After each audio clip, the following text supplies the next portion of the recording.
All right, we are back with our 14th episode, and this is the second case in our Killer Kids series.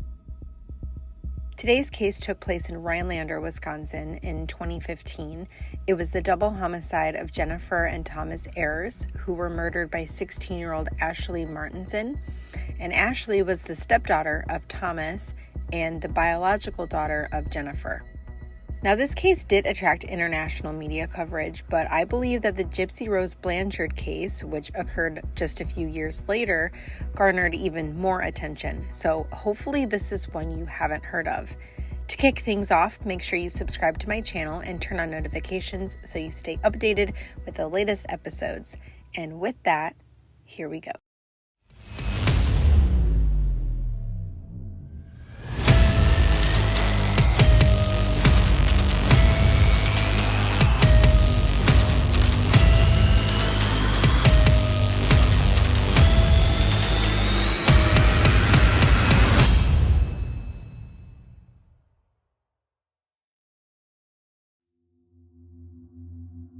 So this case takes us to Wisconsin, to a little property that sits on a rural part of County Highway C in Rhinelander.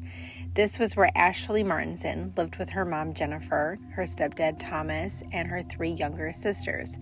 And just know that a majority of this story is recalled by Ashlee and the second oldest daughter, who was 9 at the time of the murders. March 6th, 2015, it was Ashlee's 17th birthday, and it was on this day that she made the mistake of sending some pretty messed up messages to her 22-year-old boyfriend, Ryan Cisco. And these messages read, "I woke up this morning to my stepdad beating my mom. I can't take that shit anymore. He's gonna kill her if she doesn't leave soon, and I don't want to be around when that happens. I've been trying to get her to. She's just got 2 jobs now. Before she had no money because my stepdad spent it all. Now I think she's going to leave once the money starts coming in. I hate them too. I want to kill him so bad. Just take one of his guns and blow his out."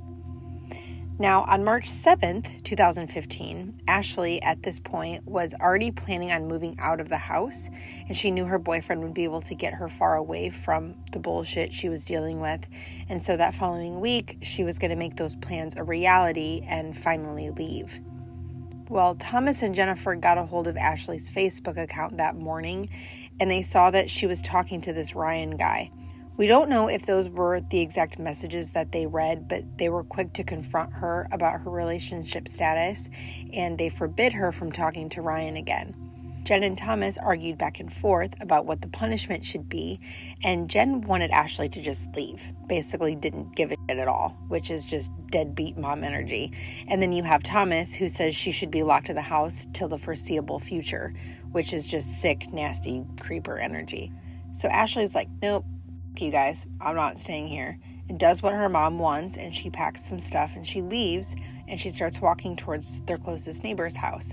Thomas sees Ashlee leave. He gets in his truck and follows her and orders her to get in the truck and tells her that it's in her best interest to stay at the house. So they get back to the house, and Ashlee disappears to do something I can't say on YouTube. She said she grabbed a weapon, one of Thomas's 12-gauge shotguns, and went upstairs to her bedroom.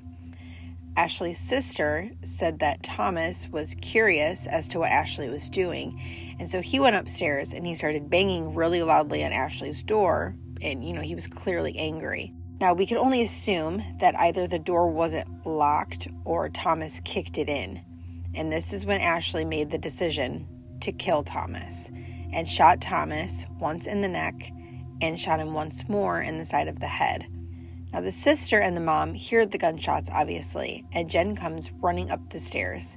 Ashlee drops the weapon and turns to her mother looking for support and comfort, but instead, as said by Ashlee and Ashlee's sister, the mom ran to Thomas's aid instead and scolded Ashlee for what she had done. Now, by Ashlee's accounts, Jen ran to arm herself with a knife and came back to attack Ashlee with it. With all of this happening within moments of Thomas being killed and within feet of Thomas's body. According to the sister, Ashlee and her mom fought over the knife, and Ashlee gained control of it. She then stabs her mom over 30 times. The medical examiner concluded that many of these wounds were inflicted with considerable force. Some reports say that Ashlee then locked her sisters up in a closet with food before leaving the house, and other reports say that the girls were just left inside the house. And I more so believe that they were just left inside the house because the following day, on March 8th, the oldest of the 3 girls called the police to the address. Ashlee had fled the house shortly after the murders to Indiana with Ryan, and they were both captured and taken in for questioning. And Ryan was also arrested for a probation violation at that time. So they take Ashlee in and question her, and they already suspect that she's the one that's done this, but they want an explanation, right? They want the motive for this double homicide. And this is when I feel like Ashlee should have just told the truth from the very beginning, but instead, she initially claimed that her mother Jennifer was responsible for Thomas's death and that she killed her mom in self-defense. But after police tried to corroborate this with the sister, she was adamant that this isn't what happened. Ashlee, confronted with the evidence, now tells police that yes, she killed Thomas and she was planning on doing harm to herself, but after he entered her room, she realized that he should be the one to suffer, as she had suffered enough. So police are like, what the f*** are you talking about? And she's like, oh, I've been abused by my mom's ex-boyfriend since I was 9 years old. And I've been physically, emotionally, and verbally abused for basically my entire life by my mom and her men that she brings around.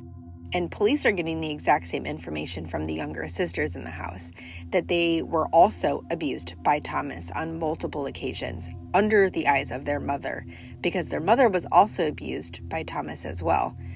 Not that that is any excuse for you to let anybody abuse your children or for you to abuse your children. I mean, that's just absolutely disgusting. That's ridiculous. So, come to find out, Thomas was an ex-convict. He was convicted of multiple offenses, including, but not limited to, domestic abuse, assault, and kidnapping. So please explain to me how the hell a man with that kind of record is allowed to be in a house with 4 adolescent girls. The mom had to know about his criminal history, and she just lets him on in. Here, come on in, abuse my kids. Like, what the f***? And then rushes to his aid when her daughter is only trying to protect herself and her sisters and her mom. You know what I mean? Like, what the f***, lady? Now, there were a ton of people who were so enraged at the fact that almost nothing was mentioned about Thomas's criminal past. Certain media outlets were quick to jump on Ashlee's back for murdering 2 people, but they didn't have the whole story. While the public saw Ashlee as the real hero in the situation, as she saved her sisters from enduring any further trauma, though it was already too late for Ashlee, because when she was evaluated for any mental disorders, experts relayed to the court that Ashlee suffered from PTSD and major depression, all stemming from years of traumatizing abuse. But murder is murder in the eyes of the court, and the judge ordered Ashlee to serve 23 years in prison with an additional 17 years of supervised probation to maintain that she isn't a threat to herself or society. But don't you think Thomas was a threat to society? Don't you think Thomas was a threat to the children he was allowed to live with? Disgusting. And the fact that he was adamant about Ashlee staying in the house, even going as far as to track her down and bring her back to the house to lock her up, speaks volumes to the kind of animal that we're dealing with. Even the family members of Thomas were quick to point all 10 fingers at Ashlee, saying that she could have went about it a different way.